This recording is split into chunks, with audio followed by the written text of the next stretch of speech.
بسم اللہ الرحمن الرحیم، صلی اللہ تعالی علی محمد۔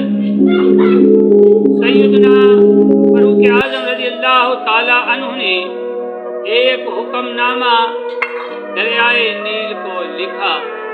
حضرات محترم، واقعہ کچھ اس طرح ہے کہ جب حضرت عمر بن عاص رضی اللہ تعالی عنہ نے مصر فتح کیا تو ایک دن لوگ آپ کی خدمت میں حاضر ہوئے اور عرض کرنے لگے، اے والی مصر، دریائے نیل ہر سال ایک کنواری اور نوجوان لڑکی کا خون لے کر جاری ہوتا ہے۔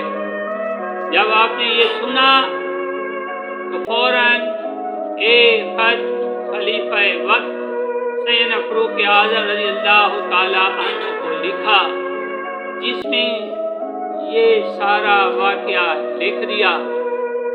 جب سیدنا فاروق اعظم رضی اللہ تعالی عنہ کو یہ خط ملا اور آپ نے پڑھا تو فوراً ایک حکم نامہ دریائے نیل کی طرف لکھا، جس کا مضمون اس طرح کا تھا کہ اے دریائے نیل، اگر تو خود بخود چلتا ہے تو مت چل، اور اگر تجھے اللہ تبارک و تعالی عز و جل جاری فرماتا ہے تو میں اللہ واحد و قہار کی بارگاہ میں استدعا کرتا ہوں کہ وہ تجھے جاری فرما دے۔